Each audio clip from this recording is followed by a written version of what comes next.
ಆ ಪಠಾಣ ಒಳಗಡೆ ಯಾರು ಕೂಡ ದಲಿತರು ಬರಬಾರ್ದು ಅಂತೇಳಿ ಒಂದು ತೀರ್ಮಾನಕ್ಕೆ ಬಂದ್ಬಿಟ್ಟಿದ್ದಾರೆ ಪಾಪ.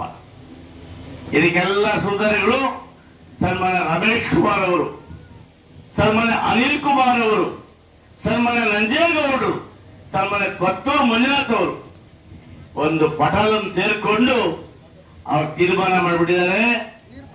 ಪರಿಷ್ಠ ಜಾತಿಯವರು, ಪರಿಷ್ಠ ಪಂಗಡದವರು ಯಾವುದೇ ಕಾರಣ ಕೂಡ ಡಿಸಿಸಿ ಬ್ಯಾಂಕ್ಗಳಲ್ಲಿ ಕೋಚುಮಲದಲ್ಲಿ ಬರಬಾರದು ಅಂತೇಳಿ ಒಂದು ದೊಡ್ಡ ತೀರ್ಮಾನ ತಗೊಂಡಿದ್ದಾರೆ.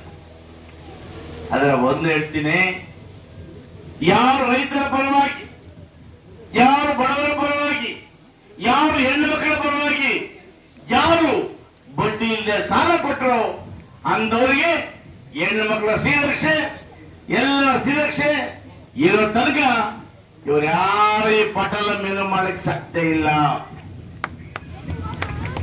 ಯಾಕಂದ್ರೆ ನಾವೆಲ್ಲ ಕೂಡ ಜನಪರವಾಗಿ, ಜನರಿಗೋಸ್ಕರ, ಜನರ ಮಧ್ಯೆ ಇದ್ದು ಜನ ಸಮಸ್ಯೆಗಳಿಗೆ ನೇರವಾಗಿ ಭಾಗಿಯಾಗಿ ಪ್ರತಿ ಗ್ರಾಮಗಳಲ್ಲೂ ಕೂಡ ಅತ್ತಗಿಯರ, ಅಣ್ಣ ತಮ್ಮಂದಿರ ಎಲ್ಲ ಕಷ್ಟಗಳನ್ನು ನಾವು ಆರಿಸಿ ಇವತ್ತು ನಾವು ವಿಶೇಷವಾಗಿ ಬಡವರ ಜನರ ಪರವಾಗಿ ನಿಂತು ಕೆಲಸ ಮಾಡ್ತಕ್ಕಂಥವರು ನಾವು.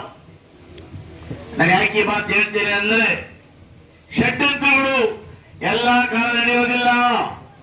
ಹಣ, ತೋಲ್ಬಣ, ದೌರ್ಜನ್ಯ ಇವ್ಯಾವ ಪರ್ಮನೆಂಟ್ ಅಲ್ಲ. ಯಾವುದೇ ಮನುಷ್ಯನಿಗೆ ಹಣ ಇರಬಹುದು, ಆದ್ರೆ ಹಣದಿಂದಲೇ ಎಲ್ಲ ಮಾಡ್ಲಿಕ್ಕೆ ಸಾಧ್ಯ ಇಲ್ಲ. ಹಾಗಾಗಿ ಬಂಧುಗಳೇ, ಇವತ್ತು ನಾವು ನಿರ್ಮಯ್ ಮೀಡಿಯಾ ಚಾನೆಲ್ ವೀಕ್ಷಿಸಿ, ಸಬ್ಸ್ಕ್ರೈಬ್ ಮಾಡಿ, ಲೈಕ್ ಮಾಡಿ,